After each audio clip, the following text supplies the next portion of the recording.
I'm Akshat Malhotra. Welcome to the course on the fundamentals of personal finance. Well, if you've been watching all of these videos, by now you're all set with your savings, investments, the right money mindset, budgeting, financial planning, and even taxes. And now it's time to deep dive into mutual funds. Well, have fun watching these videos and don't forget to subscribe to the channel.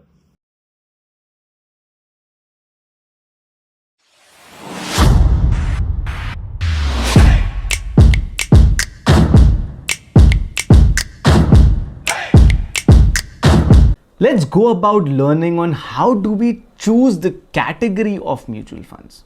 Right before reaching to the scheme, the first step is choosing the category in which we need to invest.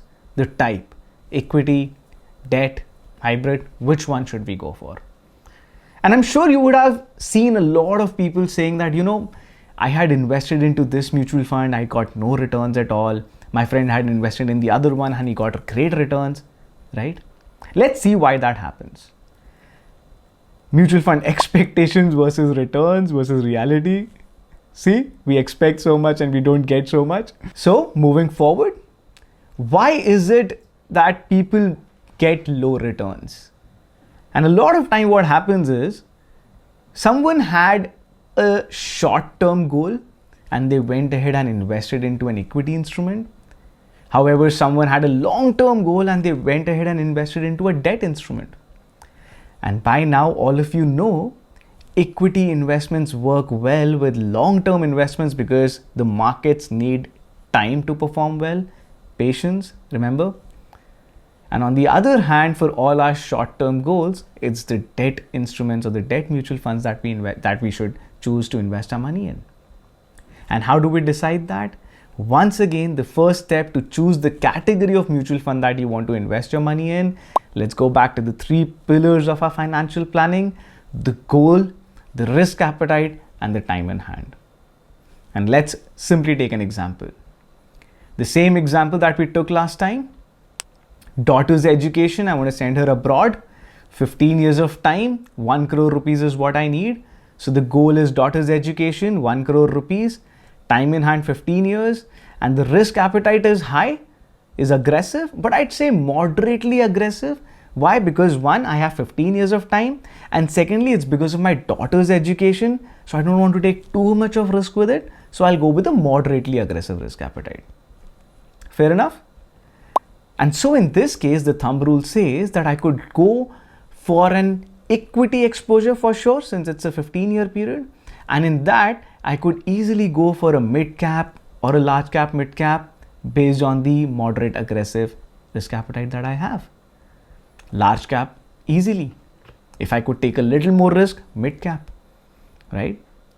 And simple thumb rule, the longer the duration of the goal, the higher the risk appetite, and you could go for a small cap mutual fund. Let's say 20 plus years of goal that you have, small cap.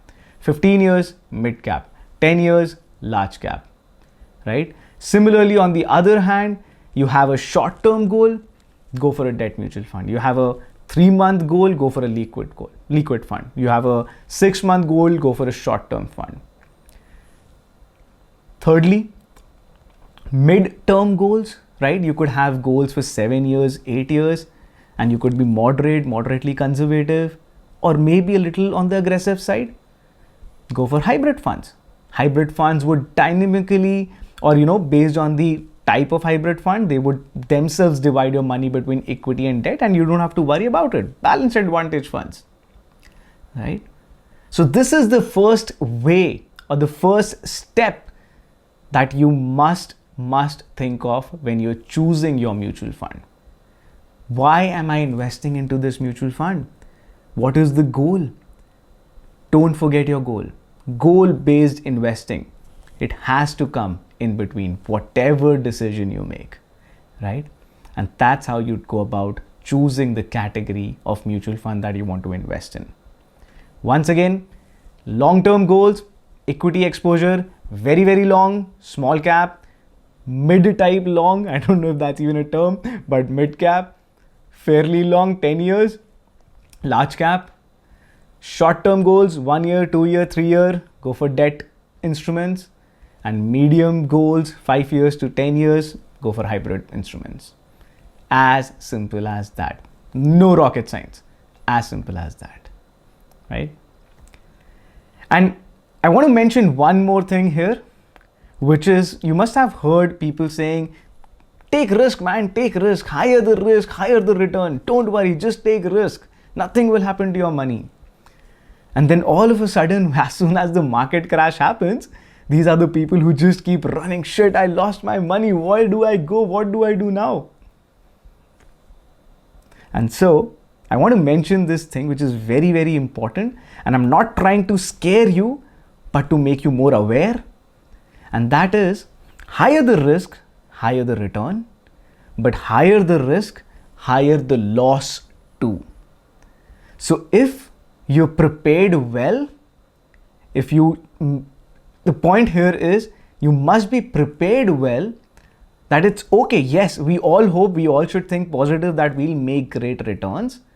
But if in case market crash happens, you should be able to bear the losses as well.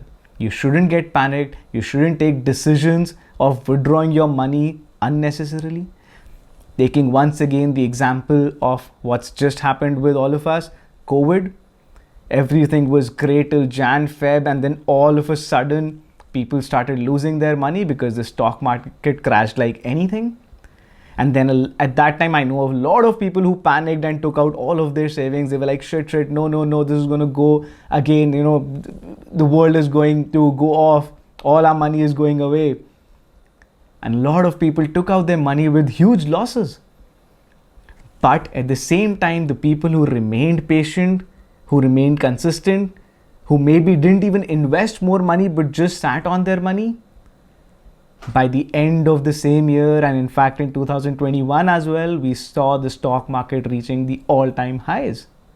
And so they would have recovered their losses as well as made some good money. And that's exactly the point that I'm trying to share. Stock markets will go up and down always.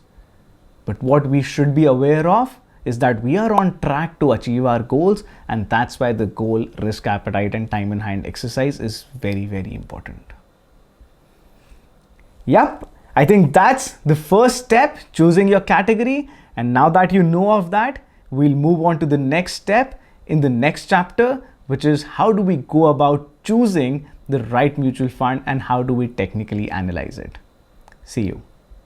If you have any questions, please add them in the comments below, and I will make sure we answer them. Do like, share, and subscribe to this channel.